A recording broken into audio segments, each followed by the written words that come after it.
अस्सलाम वालेकुम, welcome back to my YouTube channel. तो कैसे हैं आप लोग? उम्मीद है ठीक ठाक होंगे, खैरियत से होंगे। तो शुरू करते हैं आज की वीडियो को। आज का टॉपिक वैसे मैंने ये चूज़ नहीं करना था और मुझे लगता भी नहीं था कि मैं इसके ऊपर बात कर सकती हूँ, क्योंकि ये इतना सेंसिटिव टॉपिक है। और लेकिन आए दिन हम न्यूज़ में कोई ना कोई रेप केस सुन रहे होते हैं। आए दिन किसी बच्ची के साथ, किसी 2 माह के बच्चे के साथ रेप हो रहा होता है। इवन ये इतने दरिंदा सिफत लोग हैं, किसी जानवर को भी नहीं छोड़ते। और अब रिसेंटली ये मोटरवे वाला केस, एक मदर को उसके बच्चों के सामने ज़्यादती का शिकार बनाया गया। कोई इतना बेरहम दरिंदा सख्त कैसे हो सकता है? ये लोग इंसान नहीं है, ये हैवान है। और इनकी सिर्फ एक ही सज़ा है, इन्हें फांसी दी जाए सबके सामने, हैंग किया जाए। और इसके अलावा कोई सज़ा हो ही नहीं सकती है। इन्हें सबके सामने फांसी दी जाए ताकि बाकी सबको भी सबक मिले। कोई भी इस तरह का काम करने से पहले 100 दफ़ा सोचे। और मैं लाहौर के CCPO का वो सुन रही थी बयान, क्या नाम है उनका, उमर शेख। उस बंदे ने कहा हुआ है कि इस खातून ने, मतलब बजाय इसके कि तुम विक्टिम के घर वालों को हौसला दो या विक्टिम को हौसला दो कि we will find the culprit, हम उसको सज़ा देंगे, उसे पकड़ा जाएगा जल्दी, वो बंदा कह रहा है कि खातून की गलती है, that she took the wrong route. उसे वो रास्ता नहीं लेना चाहिए था, या उसे इस टाइम ट्रैवल नहीं करना चाहिए था, या उसे पेट्रोल चेक करके बाहर निकलना चाहिए था। मतलब कि 1000 एमरजेंसी होती है इंसान की लाइफ में, कभी भी ट्रैवल करना पड़ जाता है। ट्रैवल करने से पहले ये सोचे कि कौन सा रूट लेना चाहिए, कौन सा नहीं लेना चाहिए, किस टाइम जाना चाहिए, किस टाइम नहीं जाना चाहिए। चलो ठीक है, मान लेते हैं भाई उस खातून ने जो है रॉन्ग रूट ले लिया। लेकिन जो 2 माह के बच्चों के साथ रेप होता है, या किसी रिसेंटली एक न्यूज़ ऐसी भी थी कि इन लोगों ने एक मुर्दा औरत को बाहर निकाल के उसका रेप किया, तो उसके बारे में क्या कहेंगे? उसने कौन सा गलत रूट ले लिया? और जहाँ तक ये पेट्रोल की या फ्यूल की बात कर रहे हैं कि उसका फ्यूल ख़त्म हो गया, उसे फ्यूल चेक करके बाहर निकलना चाहिए था, तो कार ख़राब नहीं हो सकती, गाड़ी ख़राब नहीं हो सकती, इंजन में प्रॉब्लम नहीं हो सकती? तो उसके लिए आप लोग क्या कहेंगे कि उसे कार चलाने से पहले क्या मैकेनिक होने का कोर्स करके आना चाहिए था?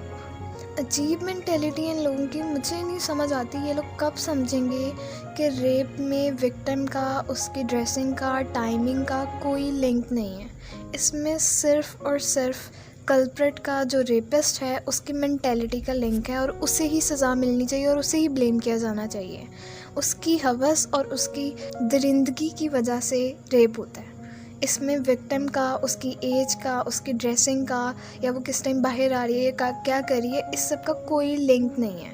लेकिन नहीं, हम हर दफ़ा, हर बार सिर्फ विक्टिम को ब्लेम करते हैं कि उसे ऐसे कपड़े नहीं पहनने चाहिए थे, उसे इस टाइम बाहर नहीं जाना चाहिए था, उसे ऐसा करना चाहिए था, ऐसे नहीं करना चाहिए था।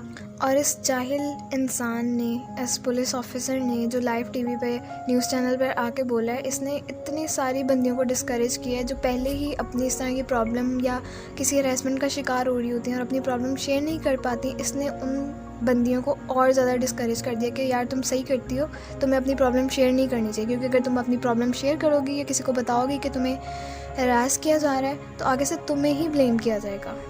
हमारे सामने इतने सारे केसेस हैं जिसके अंदर ड्रेसिंग का या बाहर निकलने का कोई लिंक ही नहीं है। अभी रिसेंटली एक केस था कि दिन के टाइम में वो औरत घर पे थी, उसके हस्बैंड के दोस्तों ने उसके घर में घुस के अपने दोस्त को बांध के उसके सामने उसकी वाइफ का रेप किया। उसके बारे में आप क्या कहेंगे? वो औरत तो घर से भी नहीं निकली और उसका तो महरम भी उसके साथ था। उसके बारे में फिर आप क्या कहेंगे? उसे क्या करना चाहिए था? यहाँ तो लोग 2 माह की बच्ची को नहीं छोड़ते, आप क्या एक्सपेक्ट करेंगे अब 2 माह की बच्ची को भी बुर्का बना के या बाया बना के बाहर लेके जाया जाए? और मुर्दा औरत को निकाल के उसका रेप किया जा रहा है। अब उसके लिए क्या उसके महरम को उसके साथ दफनाया जाए ताकि उसका रेप ना हो? इतनी सिक मेंटेलिटी है इन लोगों की। मैंने इतने कमेंट्स पढ़े हैं, इतने लोगों के ट्वीट्स देखे हैं, इतनी सिक मेंटेलिटी है, अभी भी विक्टिम को ब्लेम कर रहे हैं। बहुत हो गया, अब ये चीज़ बर्दाश्त से बाहर है। हर अगले दिन नया केस। अब हमारी गवर्नमेंट को कोई ना कोई एक्शन लेना ही चाहिए, इसके ऊपर कोई ना कोई डिसीजन लेना ही चाहिए कि रेपिस्ट को हैंग किया जाए, बस यही चाहिए हमें। इसके अलावा कोई भी डिसीजन काबिल कबूल नहीं, कोई भी पनिशमेंट काबिल कबूल नहीं है। और मैं अपनी वीडियो में पहले ही क्लियर कर चुकी हूँ कि ड्रेसिंग का और टाइमिंग का रेप से कोई लिंक नहीं है। रेप का लिंक सिर्फ रेपिस्ट की गंदी मेंटालिटी, सिक मेंटालिटी से है, उसकी दरिंदगी से और उसकी हवस से है। ड्रेसिंग से उस चीज़ का कोई लिंक नहीं है। बट मुझे ड्रेसिंग के बारे में और भी कुछ कहना है और उसके लिए मैं एक और वीडियो बनाऊँगी। अंटिल नेक्स्ट टाइम, दुआओं में याद रखिएगा और अपना ख्याल रखिएगा, अपनी सेफ्टी का ख्याल रखिएगा। अल्लाह हाफ़िज़।